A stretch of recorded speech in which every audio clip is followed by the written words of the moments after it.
After my first 20 main episodes of this show, I took some time to address some errors and admit some omissions and oversights.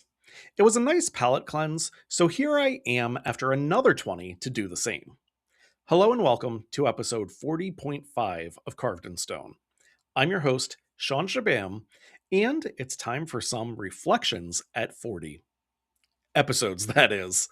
I feel the need to specify that's not my age because I'll never see 40 again.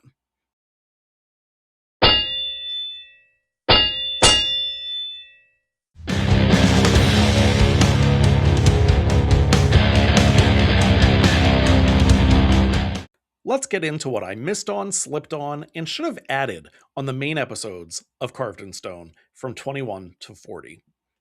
Episode 21, Mascots Who Deserve Bobbleheads. I don't think I'd change anything here. Maybe I could have added one or two more honorable mentions, but pretty darn good list. I did misspeak when I said I talk about the NBA a lot. I meant to say NFL or NHL. Also, when I was talking about Kingsley, Partick Thistle FC's mascot, I said it didn't have a ton of color. There's a lot of yellow and minimal black and white. What I really meant was it doesn't have a ton of different colors. Episode 22, WrestleMania Matches of the Golden Era. I picked great matches and honorable mentions. One match type I didn't focus on was tag team wrestling, and I probably could have given honorable mentions to Hulk Hogan and Mr. T versus Rowdy Roddy Piper and Mr. Wonderful Paul Orndorff at the inaugural WrestleMania. It wasn't the greatest main event, but it worked and was the backbone of the first event that led to what WrestleMania has become. And now we're going on to WrestleMania 43, so it was pretty important. Also, in an otherwise pretty lackluster WrestleMania, the British Bulldogs, Dynamite Kid, and Davey Boy Smith captured gold in a great tag team match at WrestleMania 2, defeating the Dream Team, Greg the Hammer Valentine, and Brutus Beefcake prior to Brutai's days as the Barber. The Bulldogs had Captain Lou Albano as well as the legendary Ozzy Osbourne in their corner for this one. Episode 23, Fictional Athletes. As I said during the episode, even though not all picks were comedies, I do tend to lean on comedy quite a bit. I should have made Steve Nebraska, Brendan Fraser's character in The Scout, an honorable mention. Nebraska was discovered in Mexico and, because of a unique agreement, made his debut for the New York Yankees in Game 1 of the World Series against the St. Louis Cardinals, where he struck out all 27 batters and didn't throw a single ball. He also homered for the Yankees' only run. With a showing like that, you may think he's a slam dunk to make the mountain, but that was the only professional game we ever see him play, so his body of work wasn't enough to get into my top 4, but warranted an acknowledgement, which I failed to do in the episode. Episode 24, Fast Food Fries. A few big chains went unmentioned in this episode, but I wouldn't change anything.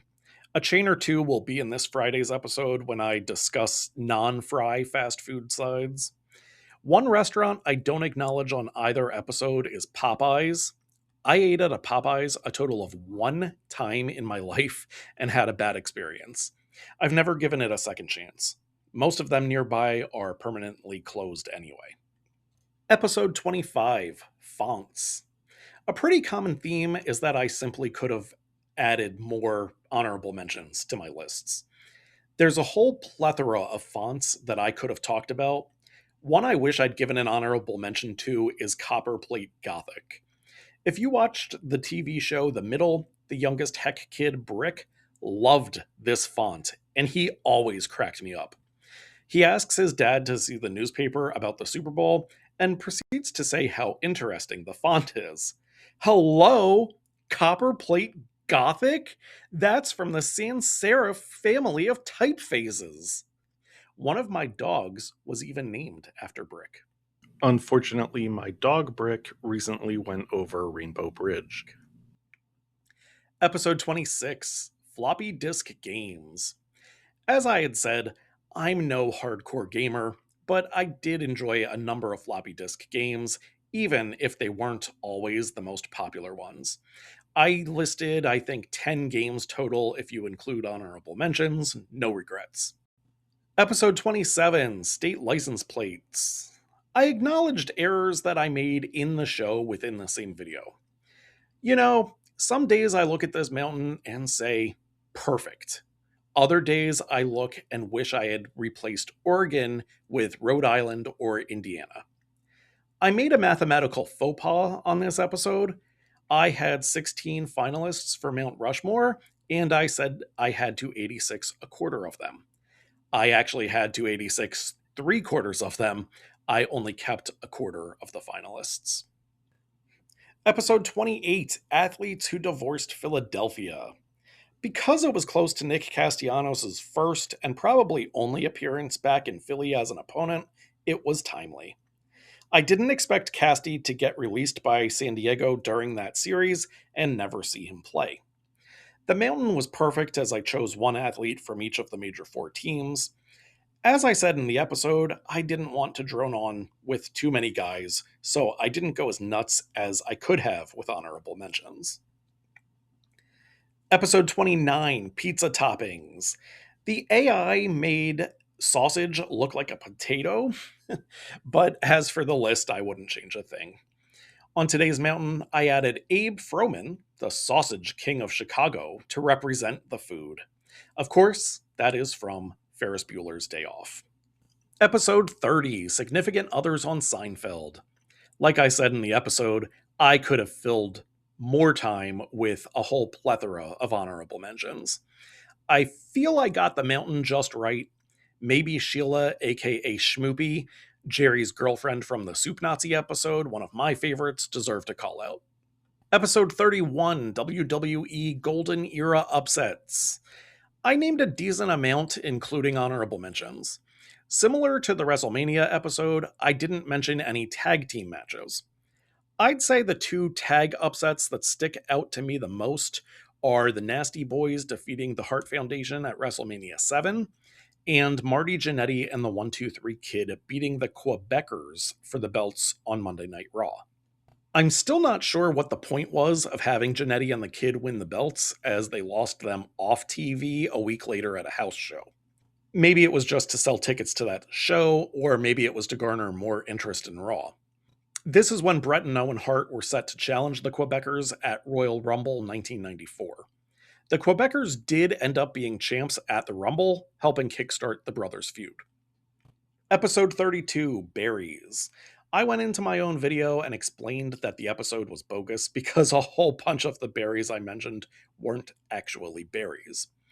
I already had it recorded and edited when I learned this. I should have researched that first, I suppose. You'd think something says berry in the name, it's a berry, but sometimes English sucks.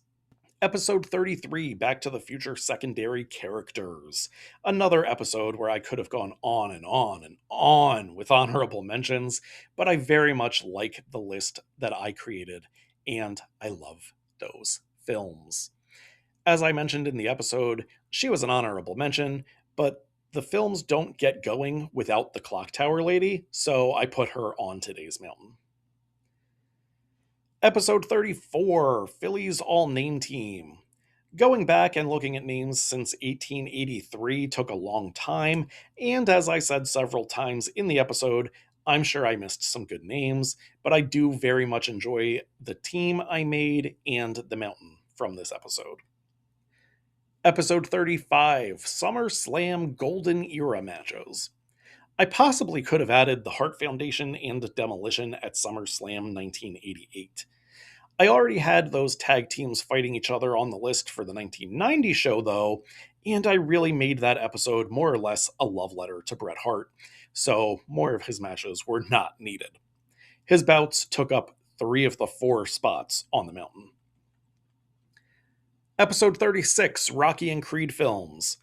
I know everybody has their own preferences, and I never apologize for what I like.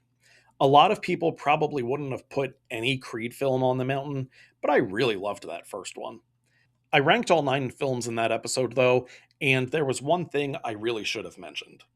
I bashed the Adrian character throughout the episode, including her trying to keep Rocky from a rematch with Apollo Creed in the second movie.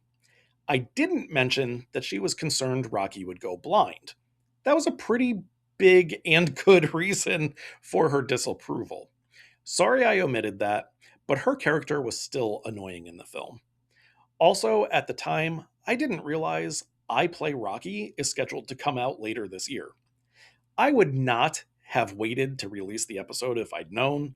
That film will be based on the true story of Sylvester Stallone's path to making Rocky, which was wild, but I don't think it should be included in the fictional film canon. Episode 37, Seafood. I love me some shellfish. No regrets on this episode. Episode 38, Disney Princesses. The fact that I did the episode should be all I need to say about that. No big dissection or regrets there. I will say I could have added some more old school honorable mentions like Cinderella. If you're wondering why the mountain looks so awful, that was intentional. I didn't want the video to get removed, so I got the mountain from Wish. I do have a little something something to correct though. I said there was one film, The Little Mermaid from the 90s. My cousin pointed out to me that it was actually released in 1989, so there were zero 90s films on the mountain. It wouldn't change my mountain at all, but I was wrong, so I am correcting that. Episode 39, Car Logos. Again, just preference. However, some days I look at that mountain and think it was just right. Others I look at it and think Chevrolet should have replaced Mazda. And episode 40, Forgotten Saved by the Bell storylines. Once more, I could have gone with more honorable mentions, but they really were not needed. And that's the end of this palette cleanse. I have drastically reduced my number of clips. They were crowding things up and, in most cases, getting less than 5 views. I post far fewer clips now. In fact, I rarely post them, but they are usually a little bit longer on the rare occasion that I do. Playlists are now organized well. Since I do a variety of topics, finding things that interest you is much easier on those playlists. I'm glad I went weekly, regardless of my watch time. I'm having fun, I'm coming up with ideas, and whether the numbers reflect it or not, I am learning. I think this will be something that when I'm gone, my kids can look back on for years and enjoy, laugh, cry, and make fun of me a little bit, which is neat. I hope you enjoyed reminiscing on the latest 20 episodes. On the off chance you made it this far, I will see you next time. Go Birds!